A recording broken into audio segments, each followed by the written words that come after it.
2 weeks away from election night. The breakdown starts now.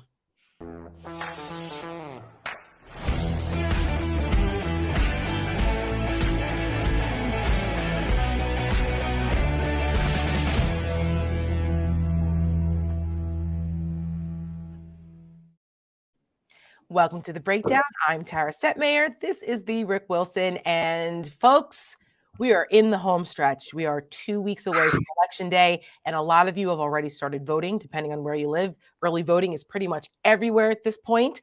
Rick, I don't know if you've early voted yet. I have not yet. I plan on it before. Tomorrow's my day, Tara. I'm headed out to the local library, another vanishing institution in this country, to cast my ballot, my early vote. Fantastic.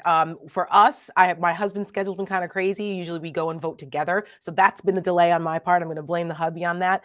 But as soon as we're able to both go at the same time, for now, in the part of Virginia we live in, we can go to the local election office.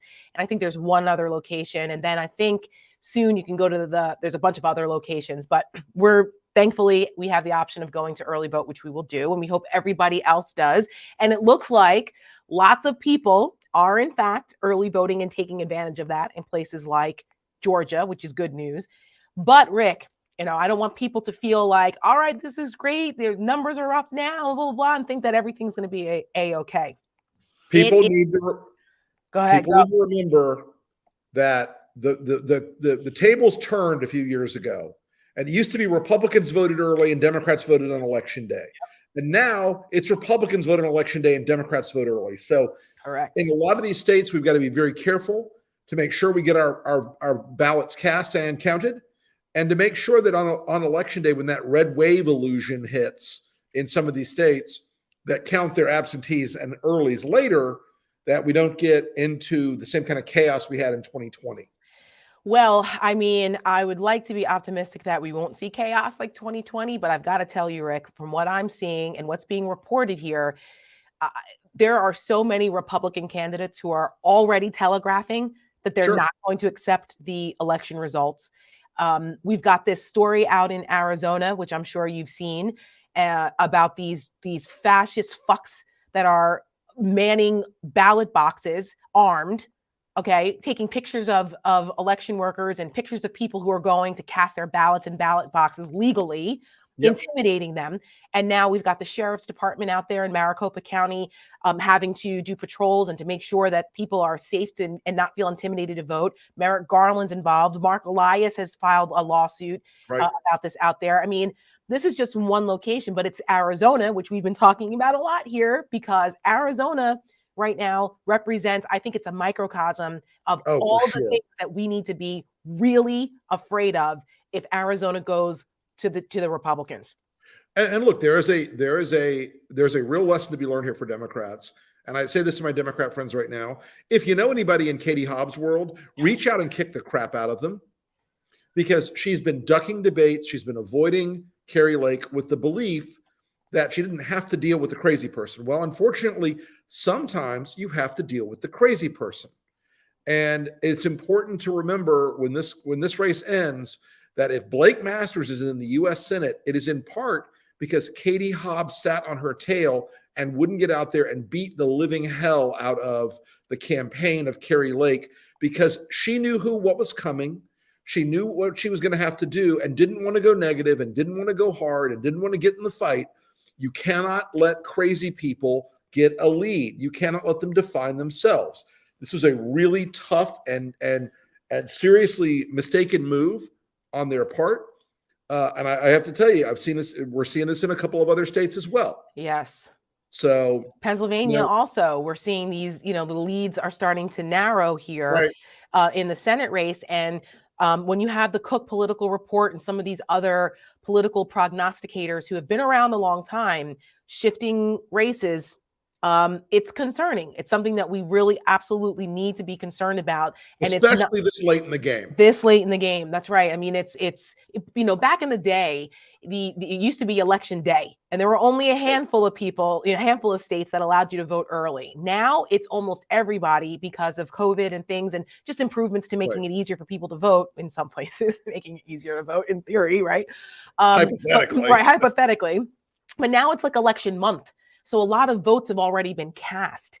And it's really, really important that people continue to go out there and volunteer, work on campaigns, door knock, whatever you can do, because it is a ground game at this point. This is going to be a difference of a couple of percentage points. That's it, folks. It's going to be really, really tight in these places, and every single vote is going to count. And I want people to start preparing yourselves mentally. The Republicans have an extraordinarily high percentage chance of taking back the House. Yeah. We have been telling you guys for a year and a half, since January 6th of 2021, that this is where it was going, that the MAGAs would have the majority of the Republican caucus, that in an off-year election, they had a good chance of winning, given the economic headwinds the Biden team has faced and the Democrats have faced with the inflation and gas prices. They were coming down and they popped back up.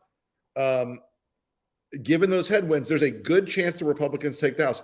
I do not say this to discourage you. No. I say this to encourage you. Mm-hmm. That's what makes it so vital. You vote in the Senate races, in the governor's races, and in every down ballot race in your state or community.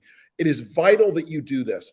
Democrats come to us all the time and go, what are we doing wrong? Is it messaging? Is it ads? Is it this? Is it one of the big things that Democrats do wrong is they get interested in the top of the pyramid and they ignore everything else. Mm-hmm. Get out there and vote in your school board races, in your local city commission and county commission races, in your sheriff's races, judges races. Those things count a lot.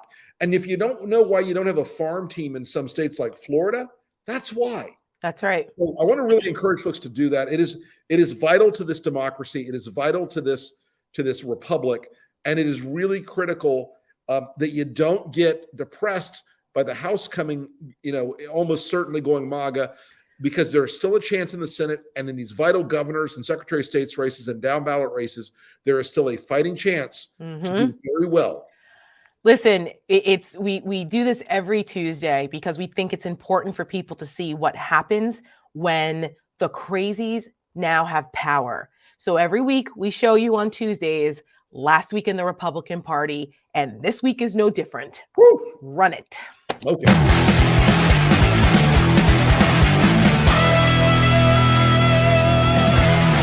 Too many people are eating the donkey party's agenda. And there's nothing like cheeseburgers and machine guns. They're eating woke.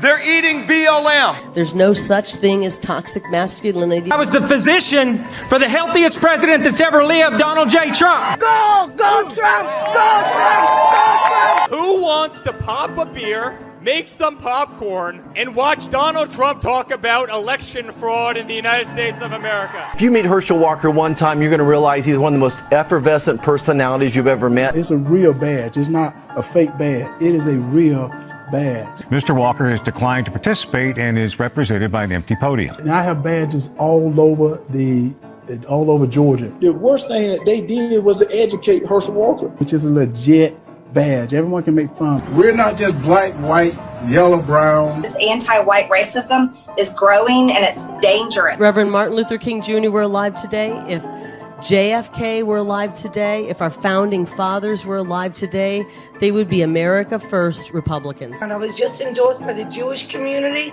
the Bangladesh community. Soros, working along with Joe Biden and the globalist hegemony, is toppling governments and installing puppets like Volodymyr Zelensky to do his bidding. The biblical principles that Trump embraces is what I really like about him. Women are the lesser vessel, and we need masculinity in our lives to balance that. Trump honestly looks like a priest compared to Biden as far as behavior in the White House. They cheat, which Mike Lindell said there was 100 million or a million votes stolen. There are so many pieces of evidence The media has ignored it because they wanted Joe Biden elected president. The trial of Hunter Biden, streaming all this week.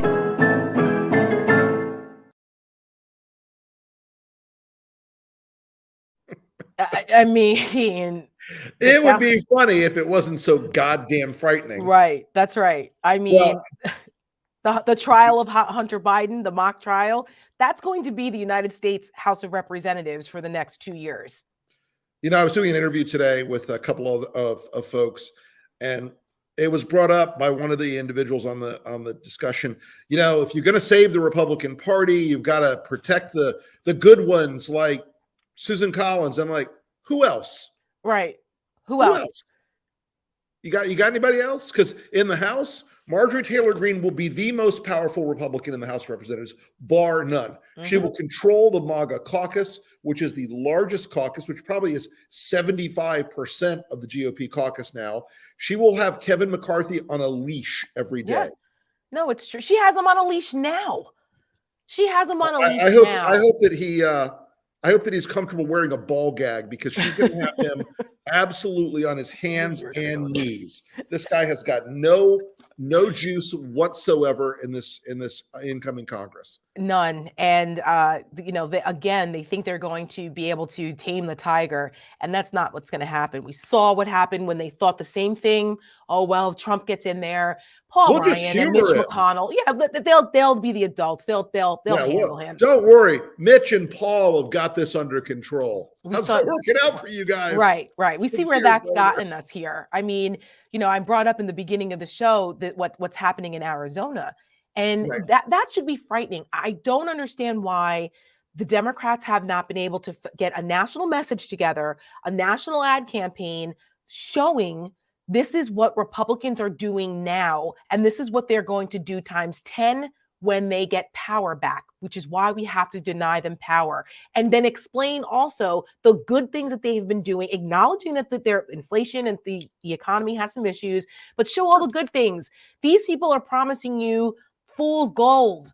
They don't have any agenda whatsoever. What they do have an agenda to do is to bring back JFK. Q is going to, I think, be Speaker of the House. You're going to have these secretaries of states who are out there. There's a story in the Daily Beast today about this guy, Juan Savin, who is some QAnon crazy leader of the QAnon movement, who started an organization basically to get secretaries of state, crazy election deniers, democracy deniers, elected to secretaries of state across the country. They saw that January 6th didn't work. The election fraud stuff didn't work. Well, now we need to get into power so we can make sure we assure the outcomes we want in the elections. They're the ones that want to engage in election fraud. Everything that they're accusing everybody else of doing, they are laying the foundation for them to do it in 2024. And meanwhile, nobody's paying attention to this. We are. I know people who watch us are. But this needs to be a national story. Where the hell is the mainstream media? They are derelict in their duty right now, not focusing on these anti-democratic tactics that are being employed throughout the country because they think it's somehow unfair or it's not balanced or whatever. But these are the facts. This is what Republicans are doing. Listen, I can remember when Fox News ran 24-hour-a-day coverage of two jerk-off Black Panther dudes in Philadelphia. Philly. Yes, I remember. Standing near a polling place. And I doubt they've covered a single second of the Arizona story. If I'm wrong, I'm wrong. But I doubt they've done that. And there are things out there right now that are shaping up as a preview for a chaos-driven election. Mm-hmm. And the more chaos there is, the better for the Republicans. That's right. So this is why everybody needs to, I'm going to say this until I'm blue in the face. You can still check your registration. You can still early and absentee in most states.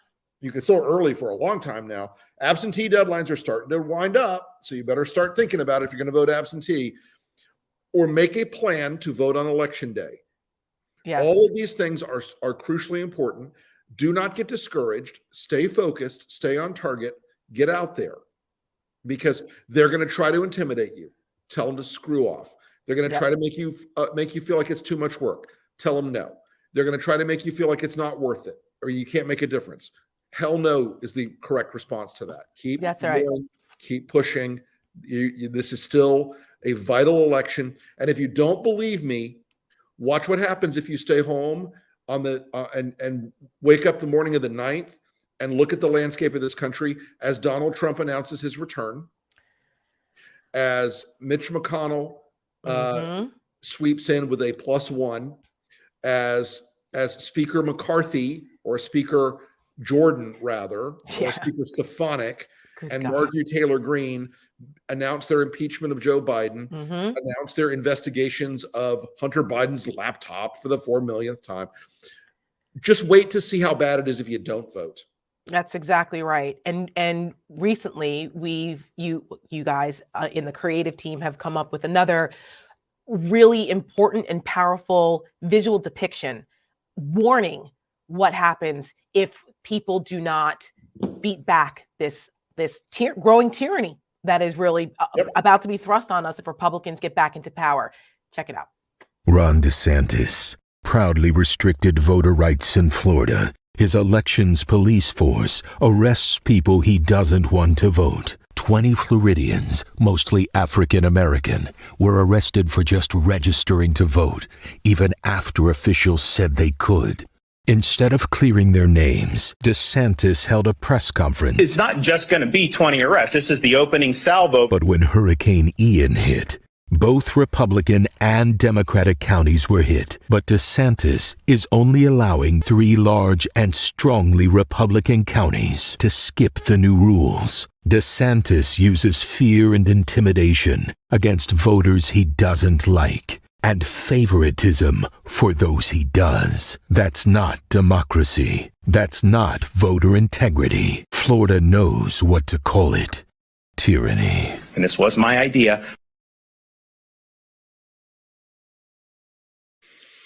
That is a microcosm, again, of the type of governing that Republicans will likely engage in, not just in Florida, not just in Arizona, not just in Georgia, not just in Pennsylvania or Wisconsin or Nevada. All these places that are key states going into 2024, they are laying the predicate for what they plan to do. Like, they're not hiding this. They're proud of it, Rick. They always tell you what they're going to do. Always. So it's like they're showing us. It's the Maya Angelou axiom. When someone shows you who they are the first time, believe them. They're showing us repeatedly over and over and over again. It's on a damn loop. True, and getting more blatant with it. What Ron DeSantis is doing in Florida with this election integrity security force, whatever, this like election Gestapo force that they're putting together, that is right there. What he did to those voters, we talked about this last week. Right. What he did to those poor voters who were absolutely not engaging in willful voter fraud. He's exploiting them. Their county voter supervisors, including Republican supervisors, you're okay. You're allowed to vote under Amendment 4. You're clear. This is fine. It's good. You're good to go. Gave them voter ID cards. Right. I still want to see the election police force go to where there's actual voter fraud in Florida, the Villages and Hialeah. Now, until I see them down there, this is Ron DeSantis trying on his Hugo Boss suit and his jack boots, because this is some bullshit, people. Yeah. His white jack boots. Because, fabulous. Yes, honey, that he got from Burlington Coat Factory off the rack. Bless you, Randy Rainbow. Exactly. And the same thing, if Oz, because I know tonight that Oz is debating Fetterman, that race has gotten really close now, statistically almost tied. But there's good news, at least, that there's, the voting in Pennsylvania, Democrats are up as far as their pacing compared to 2018. But again, we're still far away from Election Day. A lot can change. But if Oz wins in the Senate, that is the Senate seat that they are eyeing to flip, because Republicans only have to flip one seat, and that could be the difference. They're hoping that if you guys have noticed, Blake Masters has just shut up completely. They're hoping Carrie Lake pulls Blake Masters over the finish line. It's working so far because he's now within the margin of error with Mark Kelly. The more people like him. Mm-hmm. Which always is a telling sort of thing for people. I will say this: The rumors about Blake Masters, just counting on Kerry Lake to pull him over, it shows that these people are not stupid. They are willful. That's they right. are And crafty. cunning. And very cunning. They are very cunning. Although I will say this, last night there was an example of a guy who 24 hours ago was considered the rock star of all rock stars outside of Donald Trump. And Ron DeSantis turned in a debate performance. And look, it's not going to change the outcome of the election. Yes. But Ron DeSantis turned, and then look, between Stuart and I, we've debate prepped a few people for statewide debates. They call it murder boarding for a reason. Yes. we've been to this rodeo a couple times. That was a C- or C performance at its best parts for DeSantis. And the idea that he is this superstar genius debater. He's terrible. Terrible. I mean, terrible. And it was the thing about it too. Even people like Ted Cruz were like, this guy? Right. That's right. One thing you can say is, as much as we can't stand Ted Cruz, and I was saying this before the show, that between Ted Cruz getting booed at the Yankee game and then, getting called out on The View, and then Ron DeSantis and all of his just nonsense, it's just a visceral reaction. I don't know who's the bigger jerk off, who's just more, listen, right? If Ron DeSantis and Ted Cruz were locked in a bucket and cast into the bottom of the ocean, it would be a good start. Right. But it's like America's most detestable. Right. But that's right. DeSantis really showed a couple things. There were a couple big tells there. One, that let's was show it. in the water for Trump. Let's show it. I think we have the rapid response. Okay, great. Yeah, let's show the clip and then you can talk about it so people know what we're talking about here. You can't unsee this. No. I think it's Congressman, I was raised in free system. I was a very These are difficult issues and they deserve mature leadership. You shouldn't do it. Talk about fighting it all night long. That's just not the truth. God bless you, and I ask for your vote on November 8th.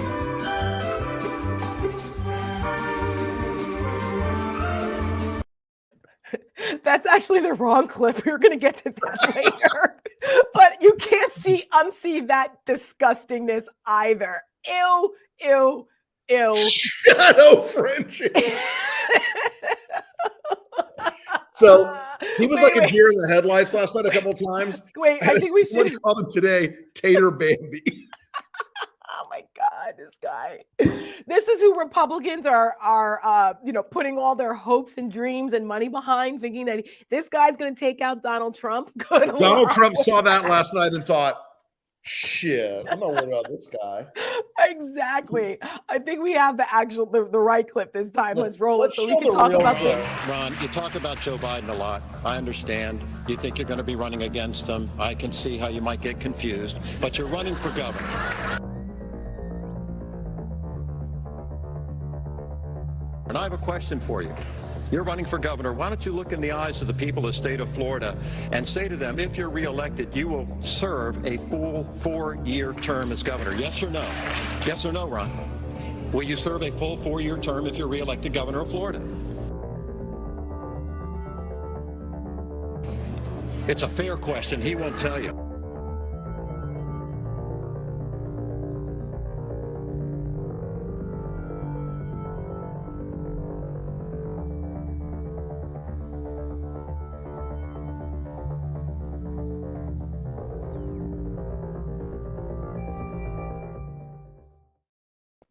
There it is. The thing about that moment in the debate, and look, I'm no fan of Charlie Crist. Okay. I've known Charlie longer than most people watching this have been alive since 1987. Okay. Wow. I'm not a huge fan of Charlie. I was a Nikki Fried supporter. Okay. But he is a crafty, wily sumbitch. And he knew that was going to be something that got Ron DeSantis in a wedge with Donald Trump. Mm-hmm. And And Ron DeSantis has told enough people in the donor community, just stand by. I'll be announcing shortly after I get reelected. That it put him in a position of extraordinary nervousness. You could hear the gears clanking in that guy's head. Yes. You could hear the Bindex water-powered pumps revving up. It was agonizing to watch that shit. And then he comes out with probably the corniest cheeseball line, like, I'm interested in getting rid of one old donkey, and that's you, Charlie. Right. I'm sorry. Don't let Casey write your fucking zingers, dude. You don't have joke writers around you. You're not a funny person. You're not witty, and you're not funny. And there's a difference, Ron. You should study the difference between wit, cleverness, and funny, and comedy, because you got none of them. No, and that it exposed him for sure. And even though they, of course, the right-wing media tried to focus in on the insult about, one old donkey or whatever stupid nonsense he said there that was awful. Oh yeah, he made Chris look terrible. No, it was the other way around, and that was the most memorable part of that entire debate. Exactly, that was the moment. And again, it had utility insofar as when Donald Trump was watching that, and he was, I promise you, watching that, he thought, this guy's got a glass jaw. Yep. I got nothing to worry about from this punk. And don't be He's not even wrong. surprised. That's right. And don't be surprised if you start to see more and more Donald Trump zingers or underhanded swipes. Well, he already DeSantis. popped him over endorsing Odea in Right. I was just going to say in Colorado. That's right. In Colorado, Right. it's already starting. So that's you're right. That's where it matters. And we like to All see of the internecine fighting, because then while they're fighting each other, then maybe Democrats can get it together in the meantime. But before I go, yeah. Speaking of Democrats getting it together, I want to say one thing about this unbelievably stupid, tone-deaf, dumbass, weapons-grade, fucking moronic letter the about Ukraine letter. I that it was written back in June, and then they release it 2 fucking weeks before an election. Guys, if you don't know, one of our best performing ads of the year was our ad about Ukraine and the Republicans demanding that we switch sides to back Putin. It has cut in places like Pennsylvania and Wisconsin and Michigan and Ohio and Arizona, because that bridges every political gap in the country. About 70% of Democrats are strong supporters of military aid to Ukraine. Yes. The Progressive Caucus just took a giant shit in the punch bowl. Now, they had to walk it back, rightly Right. so. They said it was a The mistake. White House, from what I understood, that the White House dropped the hammer harder than they almost ever do on them, which I have to say that was the right political decision. And the Progressive Caucus has been forced to walk this back. Just a clue.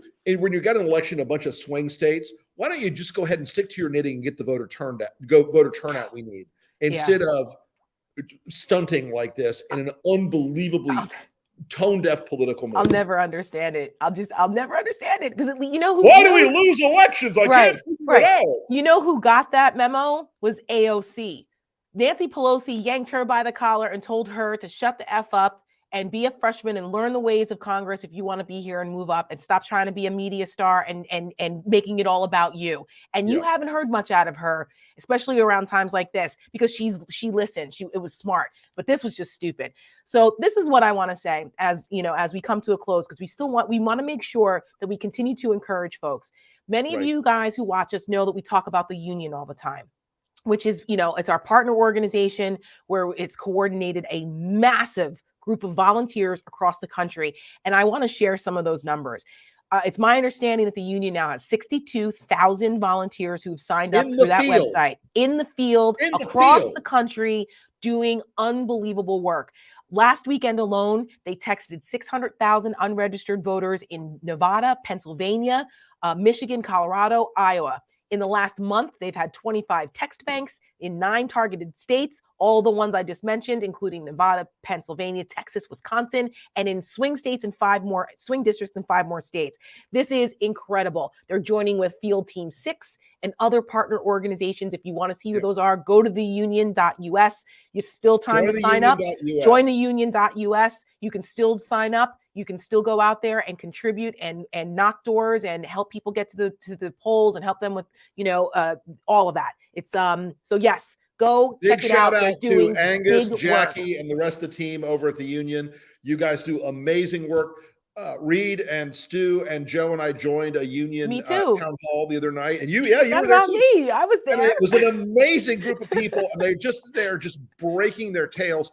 If you guys feel like you need to do something more beyond just voting, join the union.us, get involved. You can make an enormous difference. Huge. We match people to their interests and skills to the campaigns and causes that need them most. And poll watching, poll working, all of that too. They help you direct you if it's still time to do that. Some places it might be too late, but all of that information is there on the website. So it starts with the grassroots. That's all of us doing more than just voting. So that's the thing. Thank you so much for that. And on Thursday, we'll be back with you. We're going to dive a little bit deeper into some of the numbers. We're going to bring one of our smart political guys that gets into the political numbers on our political team.